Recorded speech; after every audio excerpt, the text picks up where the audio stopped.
can't see his CC's tablet. Oh no, we'll start just like this and then he'll switch over. Cool. It's a new thing we do, Veda. We got a routine now. Catching up. I'm catching up. I got a lot of catching up to do. We're so glad you're back though. Okay. Well, yeah. Welcome everybody to the Seeker's Quest. We are so happy to have Veda Sar back with us. He's been out the past week in abroad. He's been in Europe. So he's still in Europe, but he's gracing us with his presence today. He's at a restaurant. So thank you for being here, Veda. And CC. How are you, CC? Yeah, I'm doing well. Thank you. Good to see you. How are you keeping? I'm wonderful. I'm great. I've been looking forward to this. It's like hanging out with two of my best friends. That's what I feel like. So it's great. How are you, Veda? I'm at this incredible vegan restaurant run by these two brothers, Loka and Guru. Ah. Oh, it's in Bulgaria? Yeah, it's a fully vegan and no oils. They heal people through their food. Literally, physiologically, emotionally, and spiritually. Wow. Yeah, it's pretty far out. I have to go to Bulgaria just to go to that restaurant. I'm telling you, Amazing. man. You can eat a big, massive meal, and then, like in a few hours, you're hungry again. Wow. Because everything is so light. This Mataji, Arudha Mataji, is here for one whole month.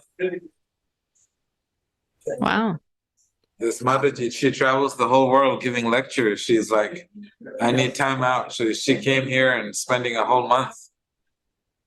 And This is our Radhika Raman Prabhu's mother. correct. She's a teacher she teaches, basically inspires homeschooling and education. Yes. Okay. Nice. That's great. Well, today is kind of a continuum of where we left off in our last session. Veda, we were talking about letting go. And we started last week talking about when not to let go. And then Thursday, we started talking more about when to let go. And the conversation kind of led to the discussion of taking space in a relationship, when to like completely let go versus when to maybe just take some space in a relationship, or maybe even like redefine the terms of the relationship and just kind of separate a little bit on certain terms so that you can preserve the relationship. So we were going to dig deeper into that topic today. Let's go for it. Yeah. Thank Put it on. Thank you. So generally, we may think of relationships broadly in just two dynamics that, either they work or they don't work. But, we could put it this way that sometimes if we take us as a pendulum, that we might be too close to a person, and that might primarily mean that we may be expecting too much. And then from there, you might go to the other extreme where it's too far. It's like some people say, I can't live with you. And they had said the same person sometimes, I can't live without you. So where the other extreme goes through. And in general, I'm going to talk about how in a relationship sometimes space is required. And different relationships, like say at a physical level also, as I travel across the world, when two people talk with each other, in different parts of the world, people are comfortable with different degrees of distance when they're talking. Some people just stand very close to each other and talk. Some people stand at a little distance. Some people stand at a significant distance. And they may still talk with each other. And even from a distance, they may have a nice deep talk also. But still, that's the distance that they're comfortable. So different distances are comfortable distances. So sometimes it's a funny sight. Like if one person is from a culture where people are very close while talking, the other person is from the culture where very far. So it's almost like the two people are here, and the first person steps backward, and then the next person steps forward, and it almost appears as they're attacking and retreating. So it becomes like that.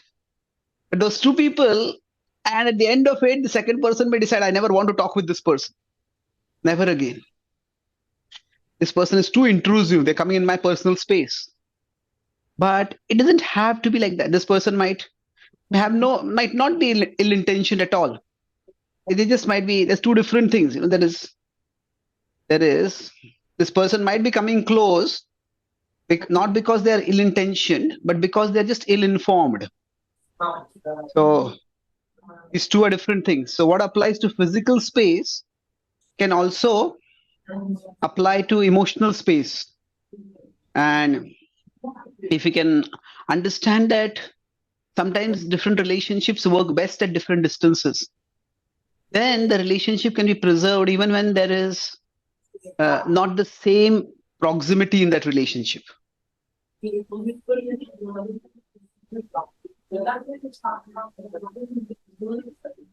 So that's a quick intro point. I'm hearing some echo in the background. Oh yeah, Veda. Are you also Veda, do you just want to mute when you're not talking? But then, Yeah. Awesome.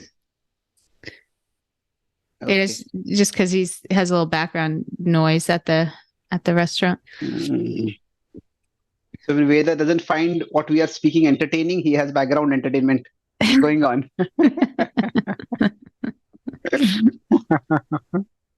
Yeah. Or that I'm trying to drown myself in this podcast because I don't want to be part of this entertainment in front of me. Yeah. So I was ill-informed, not ill-intentioned when I said that.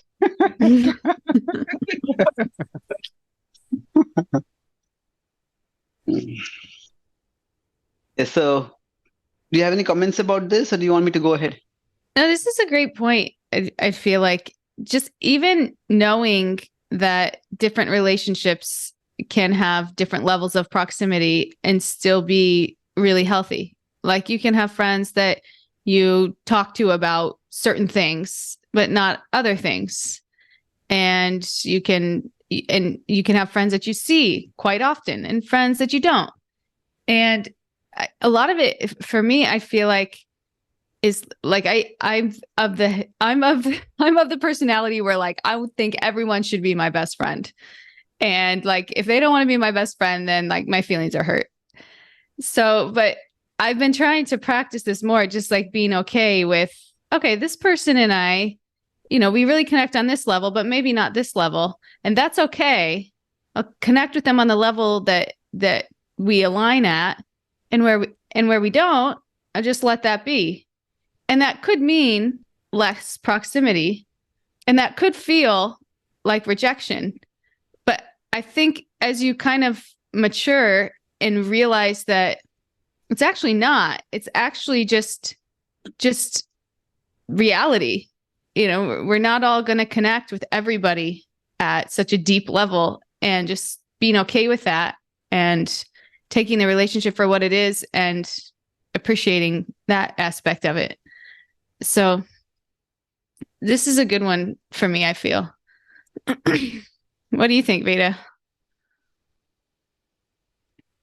When CC started with a diagram with the pendulum, CC, can we go back up to the pendulum?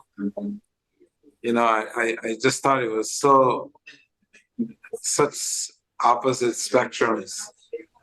And in my mind, I often think of how our relationship is too close and too far. We expect too much, or we don't have much of an expectation. I often think of how we live in an imaginary world. You know, our mind is always lost in imagination, and we create an imaginary Radha Priti, and I try to put yourself in that imaginary spot and try to deal with that imaginary Radha, because I haven't taken the time to really get to know you and understand you.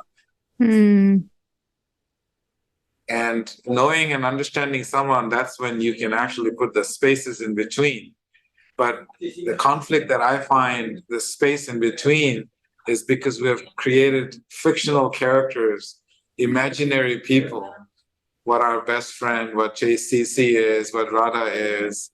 And because we don't know each other well enough, then we create this imaginary figures, and we try to have a relationship with them.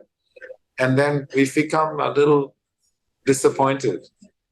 So I think in these different levels of relationship, if the imaginary creation of that person was missing from the equation, then we will actually be able to know the distances that we would have with each other. But I agree that the different spaces that is required, the different length, different breadth of space is required in all relationships. Otherwise, our imaginary figure of that person takes over and we become disappointed. So when you were speaking, that's where my mind went to. Wow, I totally agree with that. That is so true in my own experience when I think back. It's like not taking the time to get to know the person to even decide what's a good proximity. It's like simple, but difficult sometimes. Thank you. It's beautifully put. Actually, I was drawing something based on what you were saying. And then it disappeared. The drawing disappeared. Yeah, my tablet has got disconnected somehow. I'm trying to reconnect it. But you know, I think you might be too attached to technology because it's always breaking on you. And I feel like it's like Krishna's like trying to teach you, like you can't rely on technology. It's causing many heartbreaks here. Your technology breaks are causing many heartbreaks. Well, the annoyance that Radha's words caused, Veda's words removed that annoyance in my heart.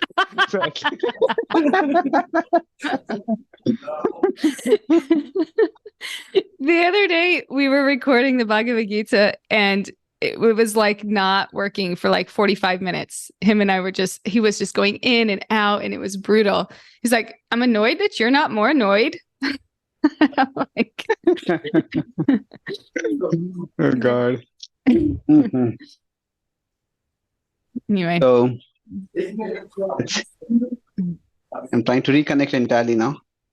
But the point I was making is that when this particular thing becomes especially visible if we have a network of relationships. If I am only relating with you and I don't connect with anyone else who knows you. So then what happens is my perception of you becomes the only perception that I have. And then there is no way for me to correct that perception or to even evaluate whether my perception might not be correct. So in one sense, we can't avoid living in our mental world, but we can at least occasionally come out of that mental world. And it is, in one sense, people who force us out of that mental world. So you can say this is the actual person, and above that is the imaginary person. Now the only way I understand that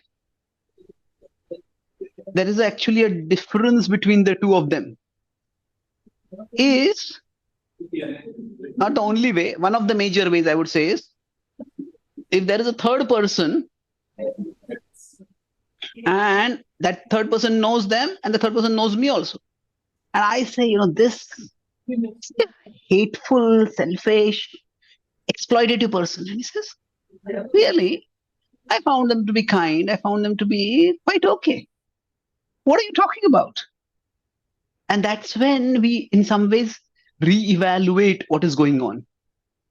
So, in fact, what you spoke, Veda, actually was a nice segue to the point which I was going to make. That one of the key things which is missing in our world today is a sense of community. Community generally gives us a network of relationships. Whereas, okay, my tab has gone again. So what has happened is community has been devalued while individual relationships have been romanticized and overvalued. And that is one reason why we get so caught in our mental pictures of others. That other people who could have had a more moderating influence on our mental pictures, they are almost cut out of our world.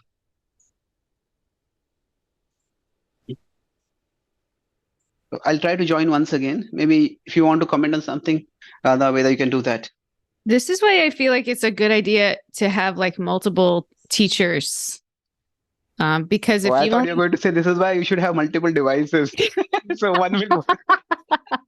No, I'll lay off on giving you a hard time about that for the day. Okay.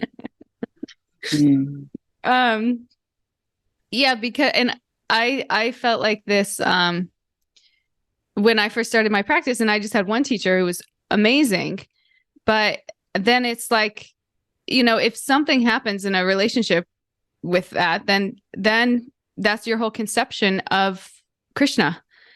And so it's good to have different teachers. One, because it provides you different perspective, but two, because it grounds you a little bit. It gives you like more roots in your spiritual life. And in that you have a little bit more stable of a foundation. I feel that's been my experience. What do you guys think about that? Yeah, Veda, please go ahead. I used to do gardening. It was one of my hobbies and passions. And I remember growing snow peas. I think I've shared this story again. And they're very, very sensitive little plants, And when I planted them on the ground, I was told that I have to put supports and all these things because the wind will, trample, would make them lean over and fall to the ground and they won't be able to grow properly. But then very quickly I noticed when I put the snow peas all around in my garden bed, as soon as they started to grow, the tentacles started to grow and they started to reach out. And two of the snow peas plants, they're holding onto each other. And the other ones didn't have the tentacles yet. And they were struggling to hold on to each other. Every morning I'd go check on them. They would lean over. And then when the other ones came up, they were all holding on to each other. So beautifully. I had a garden bed, 6 foot by 4 feet. And they didn't have any support.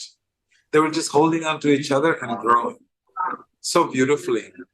So I look at spiritual life as something like that it is extremely important to realize that we need not just one person to hold on to, but we're allowed to have many Siksha Gurus, many teachers. And so much so, there are stories in the Bhagavatam of the student who has 16 different teachers. And I think that we can have more than 16 teachers. If our mind and heart are open, then everyone can be a teacher that can teach us something, every situation, every individual, everything in the world. So it is the state of consciousness of an individual that helps us to have this community and not just an individual person or another person to grow with. Rather, you have a community that binds based on a unified principle, the common bond that unites all of us. So that's what I was thinking when CC mentioned that point, that, you know, the importance of having multiple relationships, especially in our spiritual growth. Was the plant you mentioned snow beans or snow peas? It's called snow peas. Snow peas. Interesting. Yeah. So they're sweet, you know. Okay, great. So the thing over here is that now we have been exploring a spectrum of relationships. Now relationships can go over a gamut. Now, they can be our teachers, our spiritual teachers. We can say our gurus. We can have friends, and we can have our family. So there are certain relationships which come with certain set of expectations, which you could say are to some extent non-negotiable. But beyond that, that means you could say every relationship has a functional aspect to it. Functional features, that is a reasonable thing to expect in any relationship. But we all bring in many things beyond what are the basic functional requirements. And as society is changing, even what is required for functioning in a relationship, that may also change with time. Or at least different people may have different expectations of what is required in the relationship. And that's why I think this idea that we have, we seek multiple relationships, that is so important. In one sense, if you see, going back to cultures, many traditional cultures were highly community-centered. And sometimes this could restrict individual expression or individual aspiration. But now our culture is becoming more and more individual-centered. And it's individual-centered. There is a flip side and a positive side to everything. The flip side over there is its loneliness. When it's too community-centered, we could say that there is inhibition. Oh, you can't do this, you can't do that. Or this is the role expected from you. But if you can focus instead on growth-centered, ultimately the purpose of relationship is not simply the individual or the community, but it's growth of the individual and growth of the community.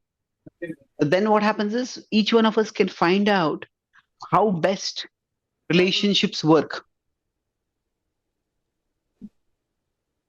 So that would mean, for example, that when we interact with people, now different people, like some people are introverts, some people are extroverts, and some people need a little more space, some people need a little more company. And everybody can find the way they can grow. So rather than simply sticking to traditional norms or contemporary fads, if we focus on the point of responsibility, that we are all individuals and we are also parts of something bigger than ourselves, then we all can find the best way to move forward. So I think that taking responsibility, taking initiative, that is critical to find out what will work best for us. Yeah, the other thing that kind of branching out and having more relationships does is it keeps you from putting all of your expectations on one person. I remember when I first got married, I was talking to a friend. I was complaining about something with my husband, and she told me, it's unrealistic to expect for one person to fulfill all of your needs. And when she said that, it kind of was like, oh, okay, yeah, maybe that's okay. Maybe then I, talk to my girlfriend about this, or like, you don't have to, if you're counting on one person to fulfill all of your needs, it's like you're going to be you're setting yourself up for failure, really, because unless it's God, God can fulfill all of your needs, but a person, that's a pretty tall order. So from a functionality perspective, it's having different relationships that nurture you maybe in different ways, or you connect on different levels, or that's healthy. Yeah, that's true. Yeah, that's where also we talk about space. It's giving yourself the space to not be with your one partner doing everything, playing sports, doing a yoga class, going on hiking, going swimming, and it could be very, very stifling. So I think this functional realities as written up there in this, see if you look up a little bit on this, the functional realities, the functional features of each and every dimension of our existence will create more functional other relationships. I mean, someone you play basketball with, you may not be talking to them about, your spiritual journey or as such, you'd be a little bit more on sports based. Because I think that everyone in this world everyone is multidimensional in their habits and in their activities. So I think it's very, very healthy to have relationships with different people doing different things, so that when you get to the real crux of the spiritual relationship, your permanent spiritual partner or your life partner, your soulmate, it has had some time off to come back to the spiritual core of our existence. So that's what I think of when I look at this pendulum. Can we look at the pendulum one more time, Sissy? Yeah. Growth centered. Because all the extracurricular activities, these are all great. It's needed. But the real growth is that inner growth, and we need to always come back to that core. Yeah. I was somehow today I'm getting inspired by pendulums. Generally, I have one pendulum. Today I'm oscillating with 3 pendulums now. So Pendulum class. Yeah. Okay. So since Radha mentioned about God, that generally in some relationships we make ourselves into God. That means we expect the other person should just listen to us and obey us and never question us. And sometimes we make the other person into God. That means we expect that other person to know everything, to solve all problems, to fulfill all our needs, desires, and neither of them is going to work. The Gita explains in 15:7 that we all are parts of God. So I'm a part of God, you are a part of God.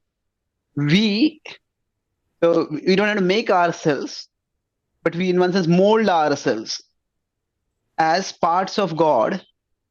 That means we first connect with God and then we connect with others. So when we have those 2 connections, that connect with God plus connect with others, then there is greater stability in our relationship.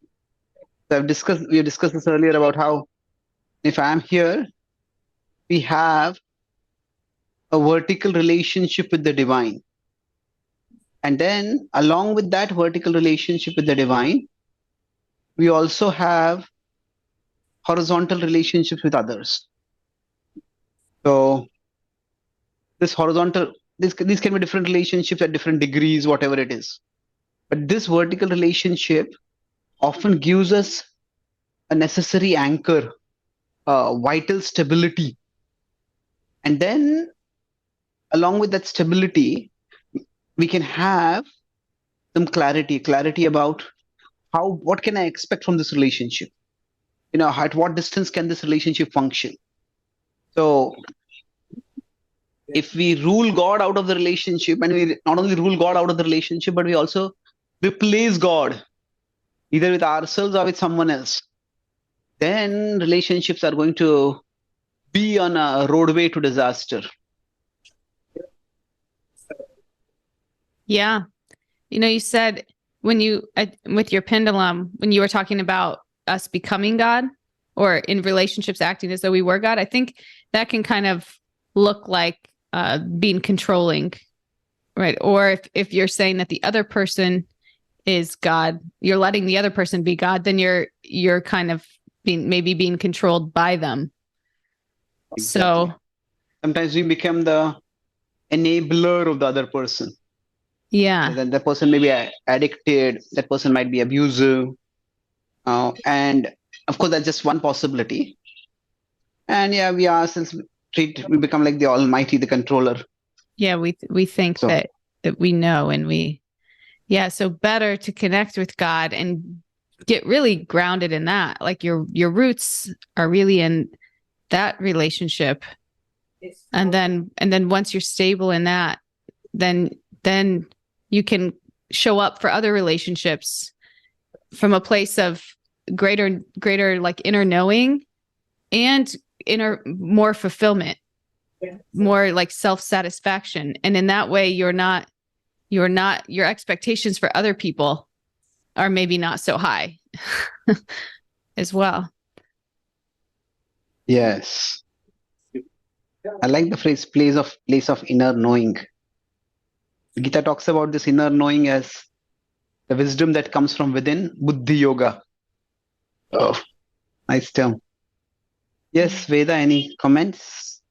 If you go up to the pendulum again, I was just thinking how, you talk about we make ourselves into God, or we enable others to become God. I always think of this topic as something that the fact of the reality is we have all the godlike qualities. I mean, we are God, just miniature ones, tiny ones, because we have godlike qualities. And because we have those miniature qualities, and somehow those miniature qualities, our ego expands and makes those miniature qualities look like we are the God. So I think the fact that we feel like we're God, it's normal, except it's not normal, because those miniature qualities, every little person thinks that they're so big. So that's one of the things that I always feel, that the nature that we have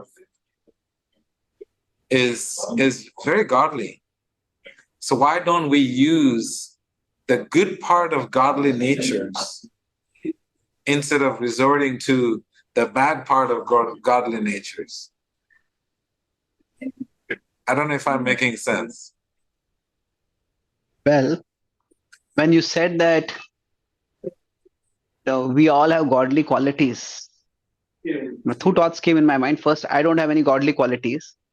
And second is, I thought anybody who says I have godly qualities certainly doesn't have the godly quality of humility.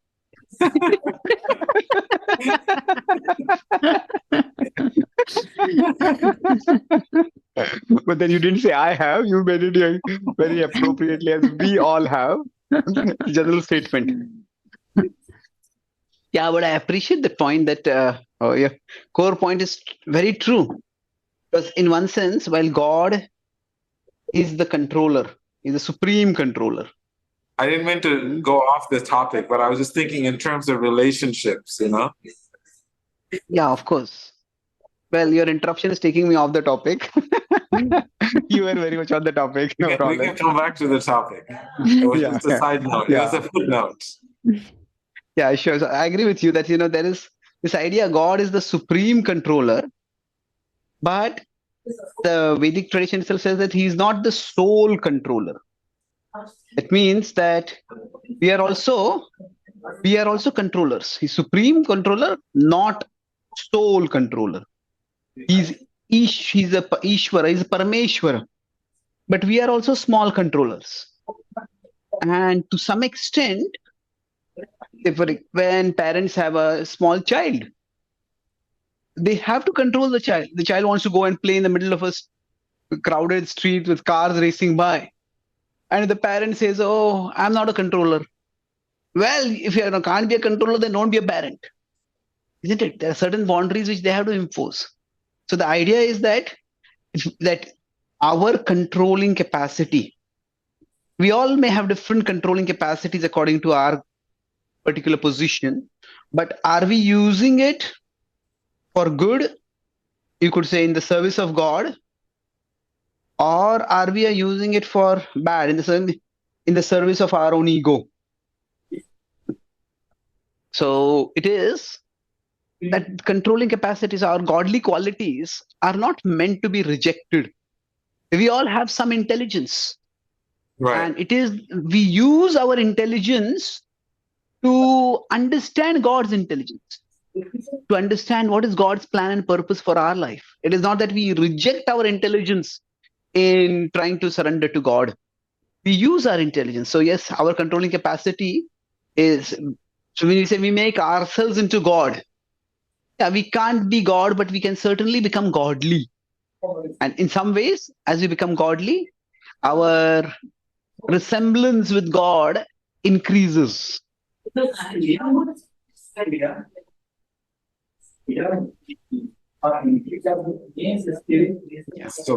Yeah, that makes sense.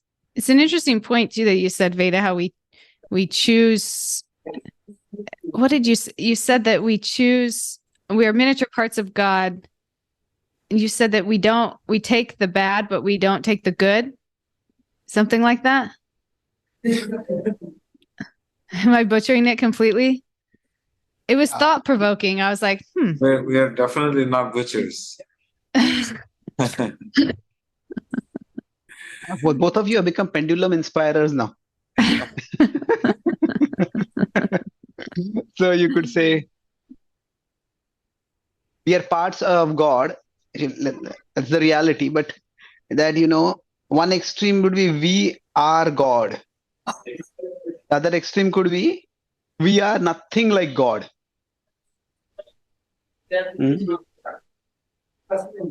But in between, we could say that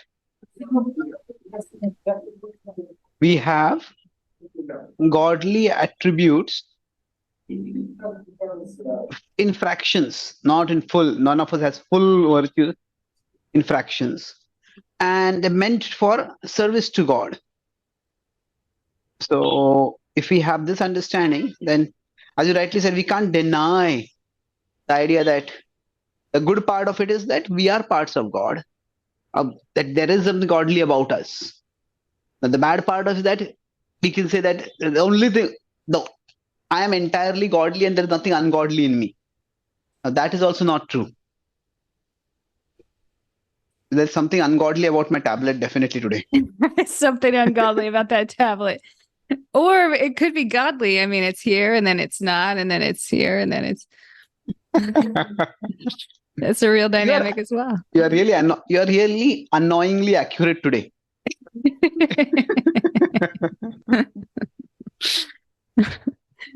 Yeah. What do you think, Veda? This whole relationship thing, I find it quite fascinating because, the different functional aspects of relationships.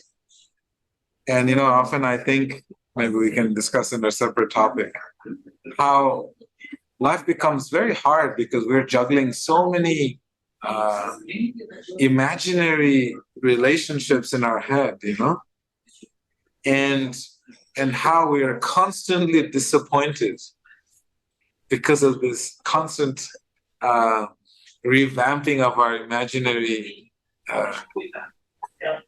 relationship circles, and how important it is to have the different aspects of functional relationships and always centered into the core of our lives, which is the divine aspect of our being.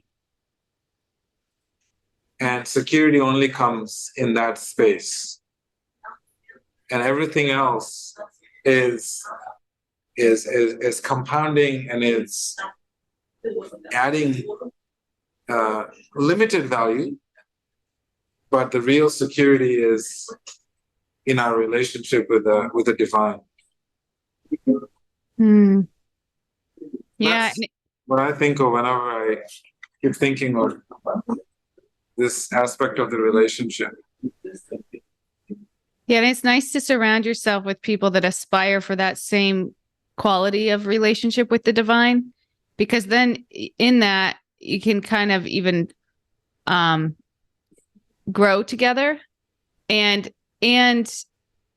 also kind of check each other. If one's trying to become God or one's trying to make the other one God, you can and also, what to speak of your teachers, having teachers that encourage and that really help you ground in that relationship with God.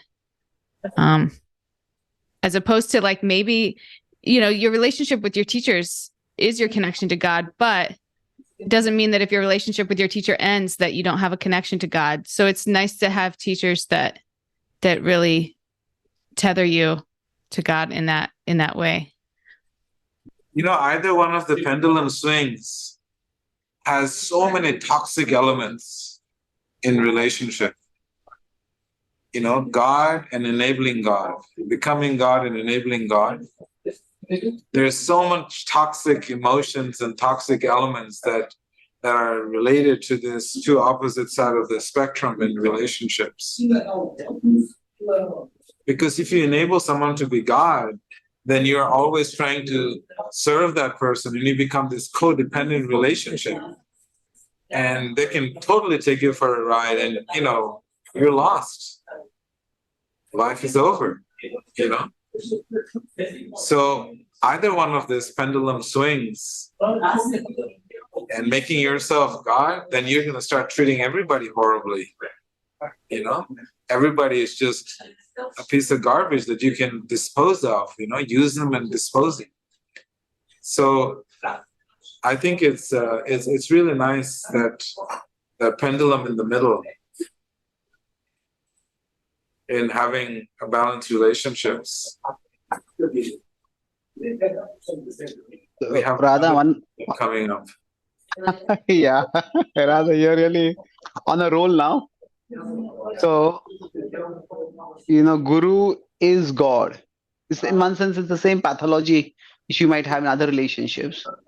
That other is that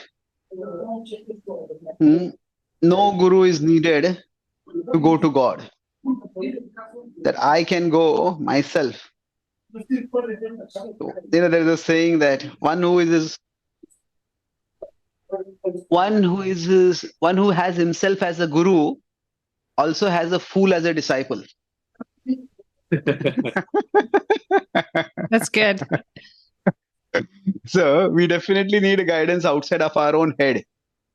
So Guru is a way, an important way, but the Guru is a way to God. So walk me in the chaos, don't follow me, and don't lead me. Walk me through the chaos, don't follow me, and don't lead Walk me. with me, walk with me. Walk with me through the chaos. I could see that's your philosophy, Veda, just in my relationship with you. I just remember that this one philosopher, I think, came up with that theory, right? Or some people say that.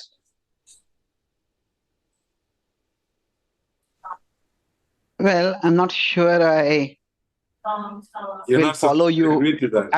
I'm not sure whether I'll follow you in what you are saying.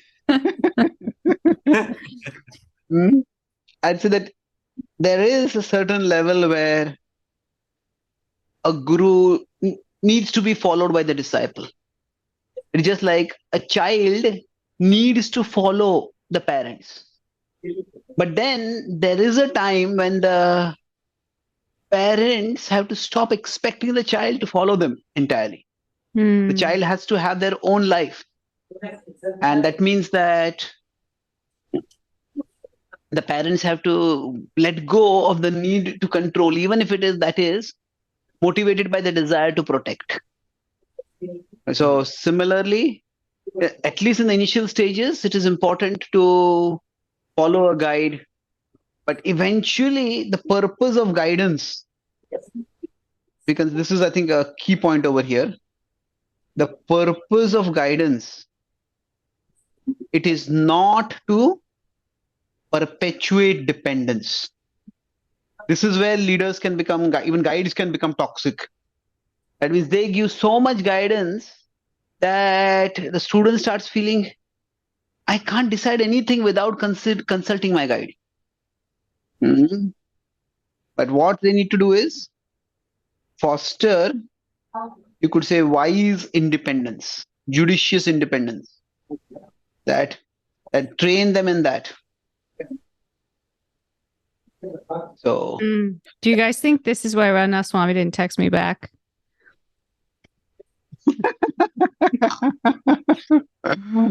How do you connect that here? Because it's like I'm asking him for his blessing on something, and maybe he's like, "No, you guys decide. You know, maybe you take a little bit of time and decide what you think first." Okay.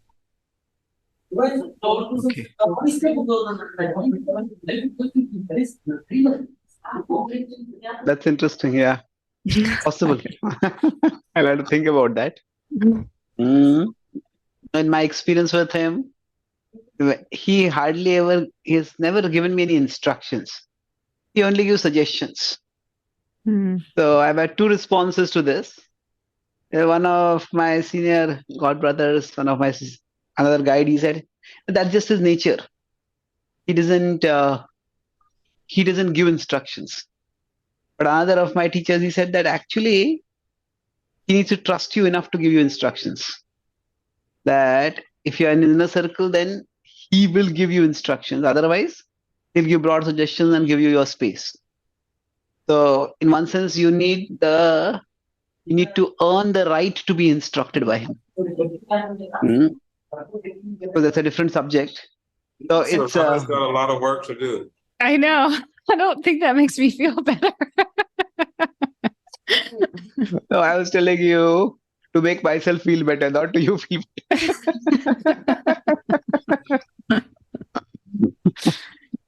No. I was, but I don't agree with that second guide's statement, because I feel that that's just his nature, and he also wants. I think most wise teachers, they don't really try to micro control or even control people's lives. It's only when they are doing something terribly wrong, they will intervene. Otherwise, the one part of growing up is also to let others explore and learn. And sometimes people learn by doing the right thing. Sometimes people learn by doing something that is not so right also. And that's also learning. See, if you go on the pendulum, I was just thinking, right there, Guru and God. This whole, I don't want to get into this topic, but this Guru is God, no Guru is needed to get to God, and Guru is the way to God. I like the concept of a teacher, because this whole notion of a Guru puts them on a very, the labeling of a Guru, it's something that also creates some sort of a barrier or a distance. Like a pedestal? Yeah. So what you're thinking? Possibly too. But that's just something I always think of when I say teacher. Anybody can be a teacher. Everyone is a teacher. So it almost feels like that creates a gap in the relationship between a student and a teacher, between a guru and a disciple. I know it's a little side topic, but because we're talking about relationships here, I just think It's Like possible. God. I think it also depends on context, because in different contexts, different cultures, the word guru also has different connotations. I see that sometimes, people say that this person is my computer guru, or this person is, there's a YouTube channel called, in India, it's called Tech Guruji. That person basically reviews tech devices, and he calls himself a Tech Guruji. So I don't know whether he calls himself, but so I think it can also be used in a sense of, as you rightly said, guru can sometimes be used synonymously as a teacher or a guide, but sometimes the idea of guru becomes way bigger than a teacher. So it depends on what context it is. The idea is the guru is offering us some invaluable teaching, but that does not mean that the individual responsibility for growth is lost. So it's like we may have the best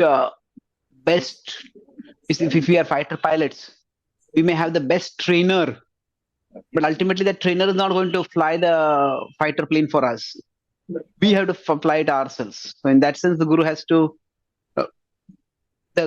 to be a teacher who equips the student with skills, not just create subordination in the student. Good point. Yeah. Radha, you want to say something before we summarize? No, I don't think so. For once, go ahead and take it home. For once, it's most of the time. I feel like I don't know. I'm having a lot of fun at your expense today. I take it. Both of you, I like it. both of your expense actually. Mm. So let's try to summarize in terms of pendulums itself. So we started with the pendulum where we try to, with relationship with people, we can be too close where we have too much expectation, and then we can go too far where we just reject people and think that no relationships work. In between, we can have healthy space, and of course healthy connection also. And one of the problems that comes because of which we may, this was a separate point, I will not put in the pendulum, that there is the other person as they are actually, but then there is our imagination of the other person. So that's why we need to have a network of relationships. And you could see that in the past, if you consider the history of relationships a little bit, the past was more community centered, which often led to individuals feeling inhibited. But at least people always had multiple supports to fall back on. But when it's individual centered, then we are very lonely. And that's why, to some extent, the expectation from the other person becomes way too much. And when that expectation is not fulfilled, the frustration also becomes too much.